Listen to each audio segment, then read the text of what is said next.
Hi friends, இன்றைக்கி என்ன பார்க்கலான்னு பார்த்தீங்கன்னா, நம்ம வந்து அய்யனார் துணை நாடகமும், அப்புறம் பார்த்திங்கன்னா நம்ம சிறகடிக்க ஆசையும் ஒன்றாவே பார்த்துருவோம்.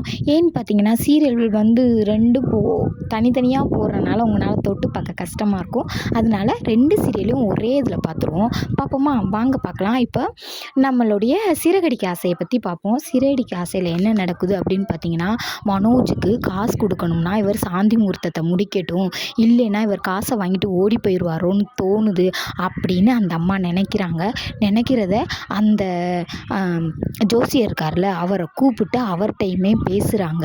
இங்கே பாருங்க, நீங்கள் அவர்கிட்ட சொல்லுங்கள், அவரை சாந்தி முகூர்த்தத்தை முடிக்க சொல்லுங்கள் அப்படின்னு சொல்கிறாங்க. சொன்னோன்னையும் நீங்கள் வெயிட் பண்ணுங்கள், நான் போய் மனோஜ்கிட்ட பேசுகிறேன் அப்படின்னு சொல்லி அந்த ஜோசியர் சொல்கிறாரு. பப்பரப்பா மனோஜ், நீங்கள் சாந்தி முகூர்த்தத்தை முடிச்சிருங்களேன் அப்படின்னு சொல்கிறாங்க.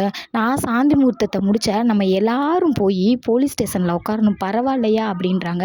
ஏங்க, நீங்கள் சாந்தி முகூர்த்தத்தை முடிக்கிறதுக்கு நாங்கள் எப்படிங்க போய் போலீஸ் ஸ்டேஷனில் உட்காருவோம் அப்படின்னு சொல்லி அந்த ஜோசியர் கேட்குறாரு. கேட்ட உடனேயும் இன்னும் நான் டைவர்ஸே வாங்கலை, டைவர்ஸ் வாங்கினதுக்கப்புறம் தானே இதை நான் செய்யணும்னு சொல்லியிருக்கேன் அப்படின்னு சொன்னார். நீங்கள் தள்ளுங்க, நான் போய் ஆண்டிகிட்ட பேசுகிறேன் அப்படின்னு சொல்லி விறுவிறுன்னு ஆண்டிகிட்ட வந்து, ஆண்டி இங்கே பாருங்க ஆண்டி, நான் அவர் எப்படி பேசுகிறாருன்னு நினைக்கிறீங்க, நான் பணத்துக்காண்டி தாலி கட்டினேன்ற மாதிரி காமிக்கிறாருங்க. இங்கே பாருங்க ஆண்டி, நீங்கள் வந்து கல்யாணம் முடிச்சாதான் பணம் தருவேன் நீங்கள், அதனால நான் கல்யாணம் முடிச்சிட்டேன். இப்போ கல்யாணம் முடிஞ்சிருச்சுல, பணத்தை மட்டும் கொடுங்க ஆண்டி. என்னங்க ஆண்டி, என் கமிட்மெண்ட் முடிஞ்சிரும்ல, நான் வந்து டைவர்ஸையும் கொடுத்துருவேன்ல, நீங்கள் காசு கொடுக்குற வழியை மட்டும் பாருங்கள் ஆண்டி அப்படின்னு சொல்கிறாங்க. காசு தரேன் நீங்கள் ஏமாற்றிக்கிட்டே இருக்கீங்க ஆண்டி அப்படின்னு சொல்லிட்டு மனோஜ் வந்து விறுவிறுன்னு கிளம்பி போயிடுறாரு. போனோன்னையும் பார்த்தீங்கன்னா, அந்த ஆண்டி அவங்க இருக்காங்கள்ல, அவங்க வந்து ஜோசியரை பார்த்து பேசுகிறாங்க. ஜோசியரை பார்த்து பேசணுன்னே ஜோக்கு தாங்க வருது. ஜோசியர் சொல்கிறாரு, இன்றைக்கி அவருக்கு ஏதோ ஒரு இது ஓடுது, அந்த இது சரியில்லாதனால அவர் இப்படியெல்லாம் பேசுகிறாரு, நான் அவரை சமாதானம் பண்ணி கூட்டிகிட்டு வரேன் அப்படின்னு சொல்கிறாரு. அதோட நாடகம் முடியுது. அப்படியே பார்த்திங்கன்னா, நம்ம அய்யனார் துணையில் என்ன நடக்குதுன்னு பார்த்திங்கன்னா, அவங்க மாமனார் தெளிஞ்சதுக்கப்புறம் நம்ம நடேசனை பார்த்து நிலா பேசுகிறாங்க. என்னங்க மாமா, உங்களுக்கு தான் பிபிஸ் எல்லாமே இருக்குல்ல, நீங்கள் குடிக்காதீங்க, நான் அவ்வளோ தூரம் சொல்கிறேன்ல, அதனால நீங்கள் குடிக்காதீங்க அப்படின்னு சொல்கிறாங்க.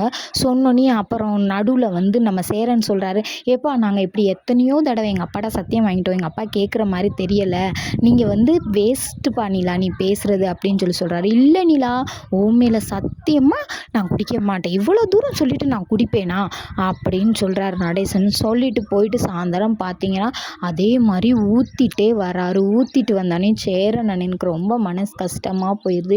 ஏன்பா காலையில் அவ்வளோ தூரம் இந்த பிள்ளை தலையில் அடித்து சத்தியம் பண்ணிவிட்டு இப்போ குடிச்சிட்டு வந்திருக்கியப்பா, என்னப்பா இப்படிலாம் பண்ணியிருக்க அப்படின்னு சொல்லி நம்ம சேரன் கேட்குறாரு. கேட்டோன்னே, ஏன் காசுடா, நான் வாங்குகிறேன், நான் சம்பாதிக்கிறேன், நான் குடிக்கிறேன், உங்களுக்கு என்னடா அப்படின்றாரு. சொன்னோன்னே நம்ம சோழன் ஓடி போய் அடிக்கிறதுக்காண்டி போகிறாரு. அப்புறம் நிலா பிடிச்சி தடுத்து கூட்டிகிட்டு போயிடுறாங்க. அதோட நாடகம் முடிஞ்சுச்சு.